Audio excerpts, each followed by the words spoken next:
everybody, welcome back. David Eon and the illustrious Miss Lady Pop Hunter here with a discussion. We've been having a discussion about this, and actually some of this came up when we were talking to Motu Joe in our live stream.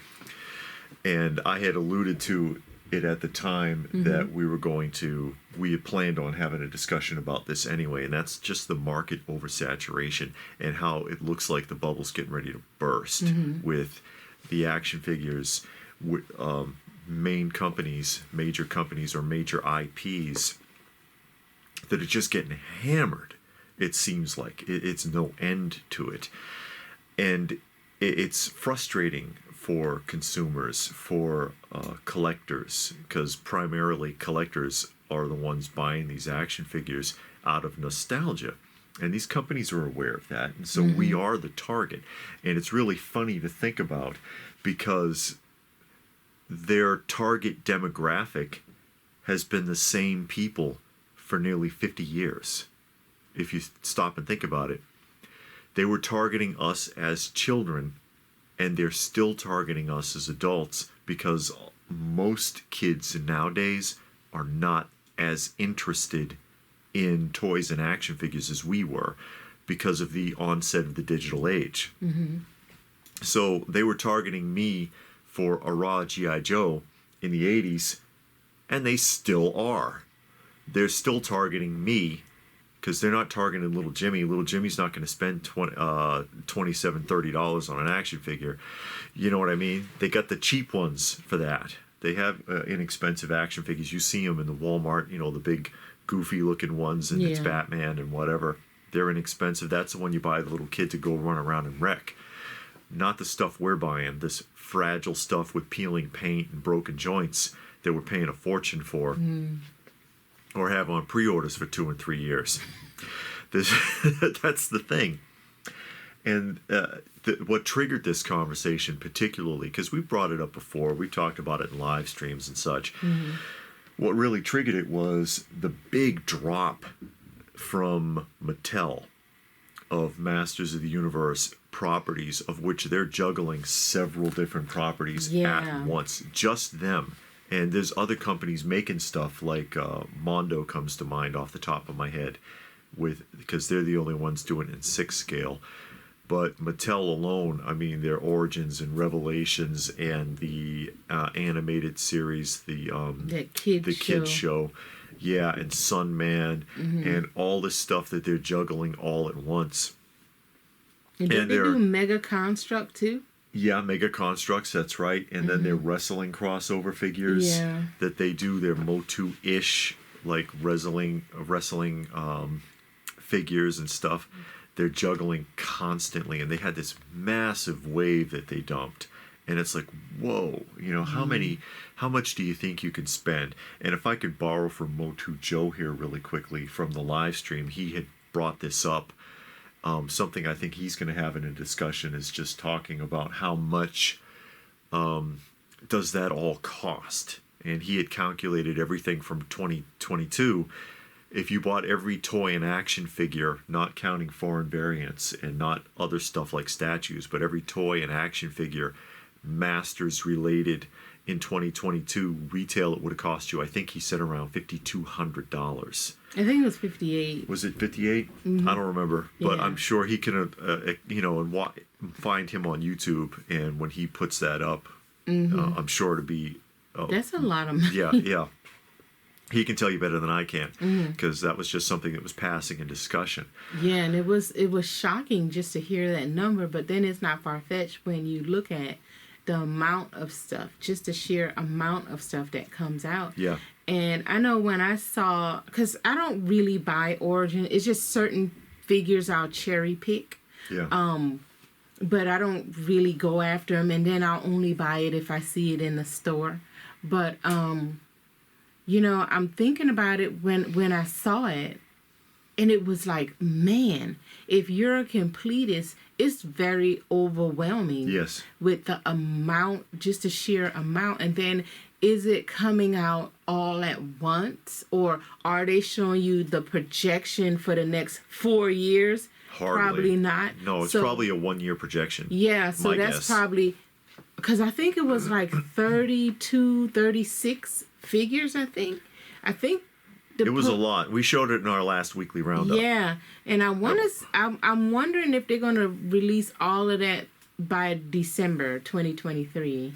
That I assume that would be the idea. That's a lot. It's too much. And again, like you said, there are a lot of completists, and it's the biggest IPs that always get hit over and over. That there's like this massive oversaturation in the market. Ninja Turtles, Masters of the Universe, G.I. Joe, Transformers. Yeah. These are the ones that are spread all over the place. G.I. Joe, which I think classifieds, they've only been producing them for 3 years? Mm-hmm. And I think they're at 74 officially. Unofficially, it's more than that. 74 is the number on The boxes. On Scrap Iron's box. Okay. All right. But it's more than that because there are variants, deliberate variants, like 1 through 5 was done in 2 different color schemes. It was re-released in a different set of colors. Mm-hmm. So there's another 5. And then you've got the carded versions, and you've got a couple other things. So it's much more than that. It's only been 3 years. And you're almost at like, the whole decade of the 80s level of figures. They're producing more than they did when we were kids. And they've got projections for 3 more years, sketches and designs on figures and other accessories for 3 more years already. When does it end? Now, I'd heard a rumor, though, that, I don't know if it's, obviously I don't know if it's true because it's a rumor, that with the Mattel, they're going to put those on hiatus for a while. Yeah. Don't know if it's true. Yeah. Again, but... I heard that, too, that the reason why they're doing this big release push is because they're going to stop and not cancel it, but like you said, put it on hiatus for a while, reevaluate and sometimes that probably would be best. Give people time to breathe and just enjoy what they have instead of just running around all over the place trying to find this and take money from here and put it over there so you can get whatever. To me, all of that takes the joy out of the collecting because I enjoy it. And the reason why I backed off like I did, because, and I've talked about this before in length, I got burned out because it's just so much stuff. And then also I wanted to focus on other things, but it was easy for me to just stop because so much was coming out at once. I'm not a completist, but still, you got this over here you got Masters you like, Thundercats you like, Turtles you like, and then, you got statues and you got all kind of other things, and it's like, okay, you can't do everything. And then it comes out so fast, so much. And then, the quality constantly goes down, and we've talked about that, how the prices of everything goes up, but your quality goes down. And it just makes it not as enjoyable. So then I started limiting myself and would only find things at shows. I'll look around at shows and then I would buy something. Yeah. But yeah, you got people that are just like, oh yeah, I gotta have this, I gotta have that, and now they're starting to cherry pick because they're feeling overwhelmed. And then we got the crisis with the economy, so your money don't go as far as it used to. Yeah, people want to be more careful, but there are these lines, and again, they're making more than they ever did when we were kids, far more and more often. And at least when we were kids, you had the benefit of only a single company producing an IP. Yeah. Unless it was foreign. Like if you have you had Star Wars in the United States, it was Palitoy made it in England, but it was the same figures. If there was a variation, it wasn't deliberate. Or G.I. Joe, they made Fun School overseas, and the coloring is a little different, and the card's a little different, but it's still essentially the same figure. It wasn't like, oh, we're going to purposely make a different version. Now they do purposely make a different version. Yeah. Not only that, but they transfer the license. They share the franchising rights with other companies. So you got all these different people making different versions of the exact same thing. And you look at G.I. Joe and you got your classifieds. Hasbro's doing classifieds. Hasbro's doing, I think they might have stopped though, the anniversary edition figures, which had, just recasts of the original anniversary bodies. Mm-hmm. They started making the O-ring figures again. Mego does specialty ones, not very often, but Mego's made them. 3-0. There's another company doing it. Was it Mezco dipping in there for a minute? Mezco is also doing it. There's another one I can't think of the name of. There's Mezco. I mean, and the Super 7 is doing too, because they have the reaction and the ultimates. How many do you need? And then if you look at it and you're like, oh, I like the classifieds and I like the reactions too. Well, congratulations, because they're both hammering them. Yeah. They're both pounding those out. Yeah. Every time you turn around, there's another freaking wave. Legends, Marvel Legends is doing that, because superhero IPs, when we were growing up in the 80s, you had Secret Wars and Superpowers, one for Marvel and one for DC. Couple of waves, and they're done. Yeah. Now it doesn't end. How many Legends waves have there been? Yeah. How many wrestling waves have there been? I've seen people with their collections, and they've got like 56 different versions of John Cena alone. Yeah, and that's not an exaggeration, because I watched this one guy, and all he collects is wrestling figures. Yeah. And it seemed like he got a Detolf. Is it Detolf or Deltoff? Whatever that glass cabinet is. And it seemed like he got one per wrestler. So he got one Deltoff with all John Cena. Yeah, he opens them up. Yeah, he has them all displayed. He got one with all the Undertaker, all of this guy. And it's like, man, that's so many. And then... Because they'll do it in every outfit they ever wore. Every outfit for... In their entire career. And they switch it out. WrestleMania. Yeah. And all of the different... If they change the glove, like the Undertaker might wear 5 different pairs of gloves.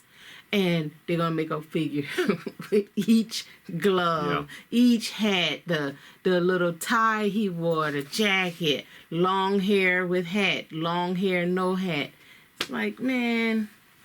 Yeah, and in a lot of cases, some of the newer stuff's more expensive than buying the vintage. I know some vintage stuff can be pretty expensive, but, that's something that we've run over we did a series on that with 70s, 80s, and 90s figures that are cheaper, and in many cases than their modern counterparts, but it's too much. These companies don't stop. Funko's a great example. We've talked about that several times. You're talking about big waves. There are Funkos that are in 4 digits. It's like a number in the line, like 1119. Yeah, but you can't really go by that number now.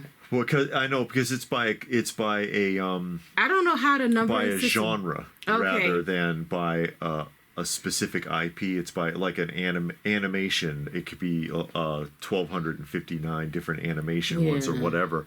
But that's just an example of a company that doesn't stop. Yeah, because I know I got a couple of lines. Like I got The Walking Dead. Yeah. I stopped, but boy. And I think that just classifies under TV. Yeah, but then it's like 50 Walking Deads, and I stopped. And then I still didn't get all, because once you get to those zombies, the zombies actually cost a lot. Yeah. And there's a couple of characters in there, and then I was getting some Disney, but then I had to limit the Disney down to like only Mickey Mouse, only Minnie Mouse.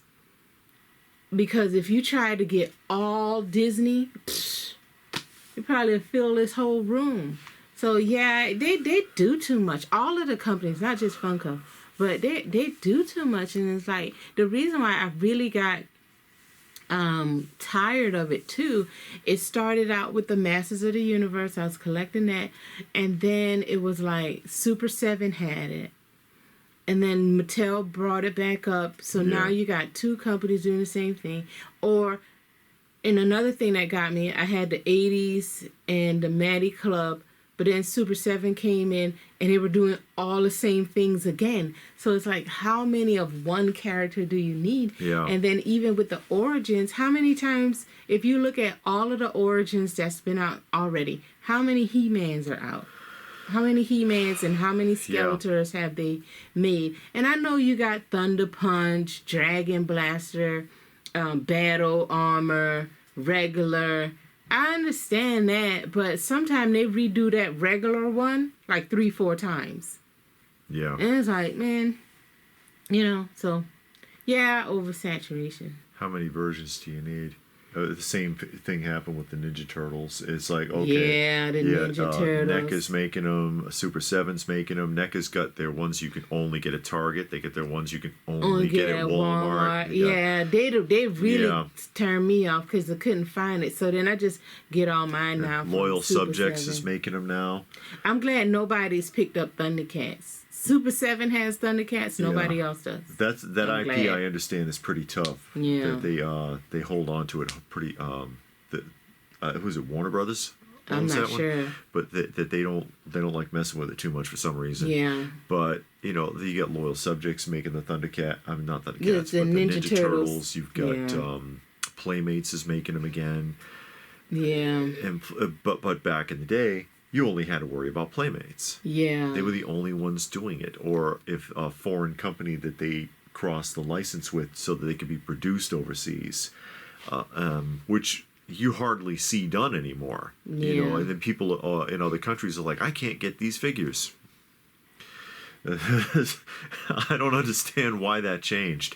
Yeah, But, I only buy Ninja Turtles now from Super 7. I know Playmates came back out and they're re-releasing like the ones from the 80s. Yeah. And I do like those because I like the cards, and then they're starting to go back and do some of those. But then it's like, that's just a lot. And then there's always the person that's like, oh, they need to re-release this and that. Are you sure? Yeah. Are you sure? It's not going to be cheap. It's not going to be cheap. Well, it's not going to look right.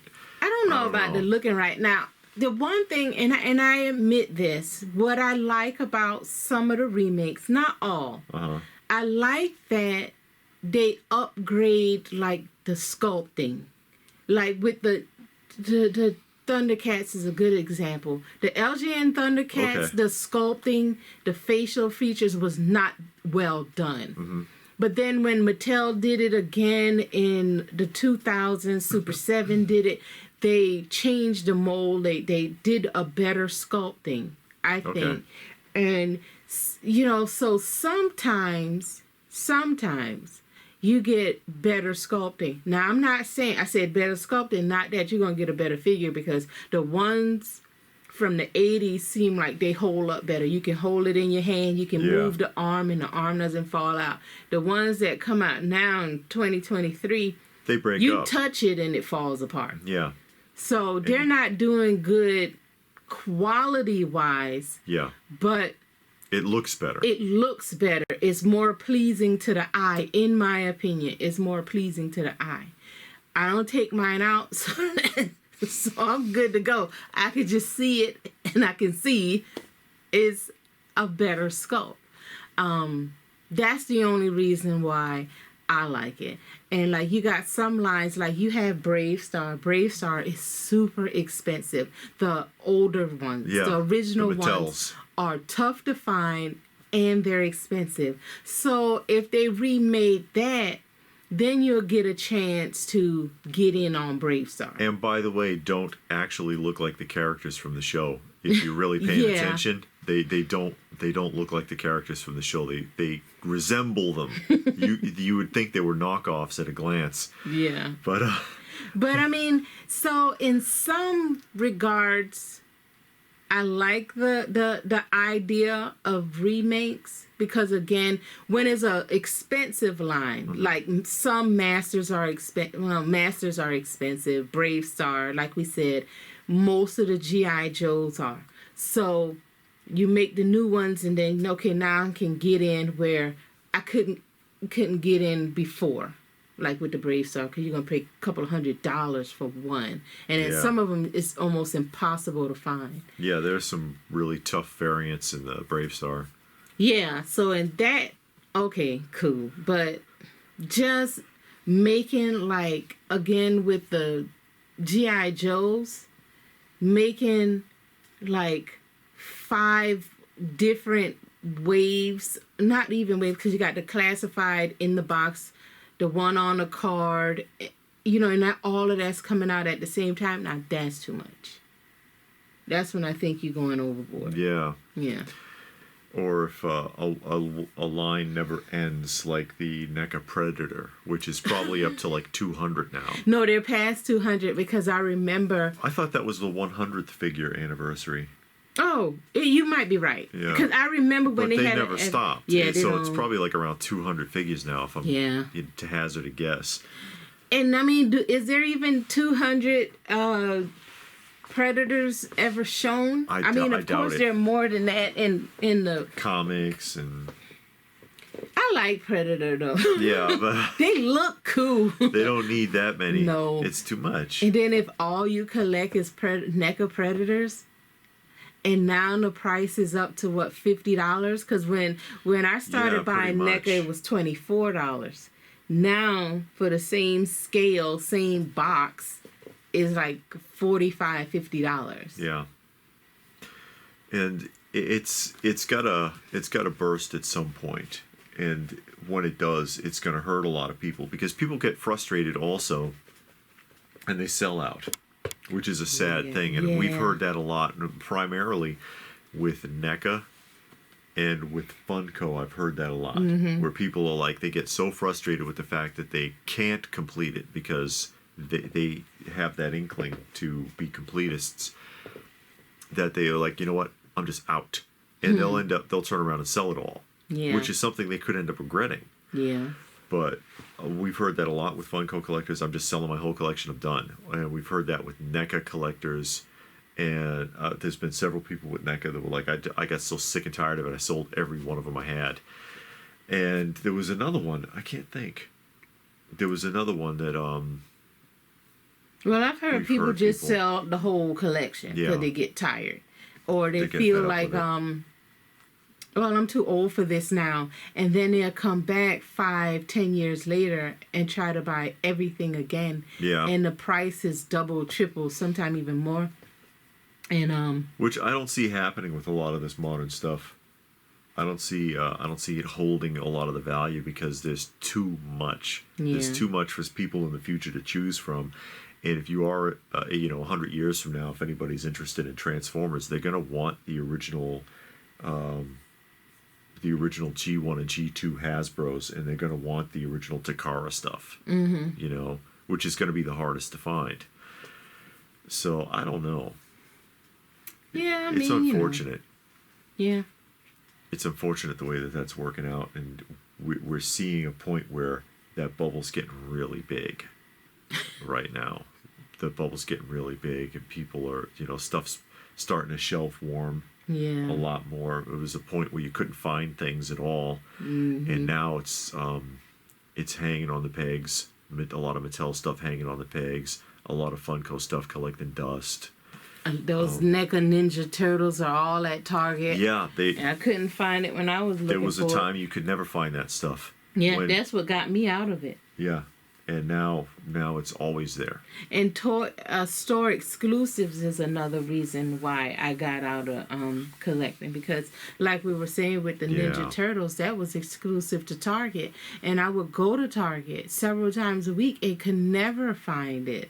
And and then like if it's on Big Bad Toy Store, at least you can say, okay, I went to Target, it's not there, now I'm gonna go to Big Bad Toy Store or Entertainment Earth and just purchase it from there. But you can't because it's a store exclusive. So I just got fed up with it. I didn't sell it. I still have it. I'm not gonna sell it. I just said, well, you know what? Super 7 got some, and all I gotta do is pre-order it and wait, and I'm done. Yeah. So that's what I do. I pre-order it. I'll wait a year or two, because Super 7 is getting... They've always been long, but now they're really long with their back orders, they're pre-orders, and they've been pushing stuff back. But I think because they just sent out an email in October, seemed like everything they got is going to release. But you know, I'm just like, I'm not doing all that running around spending up all my gas money trying to find figures, and then you get there and it's not there. Yeah, and again, you know, even though I still like looking at them when we do the weekly roundup, yeah, and some of the stuff's pretty interesting, I still prefer that if I'm going to spend my money, because it is an investment, you're exchanging money for goods. I would rather invest in the vintage stuff. Mm-hmm. I think I get more out of it. The value is more concrete. Mm-hmm. And I can, you know, even though some of it's really rare and hard to track down, I know that there's not more. You know what's out there. Mm-hmm. You have an idea of what's out there, and you can actually finish a line. So I just, you know, you can finish. Yeah. There's a sense of satisfaction in that. But hey, thoughts? What do you think about all that, guys? Let us know what your thoughts are in the comments section down below. Please do give the video a thumbs up if you got something out of it. We hope that you did. Share it if you can. Subscribe if you're new. All of that good stuff. And if that's it, then what more can we say but thanks for watching. And we will see you again soon.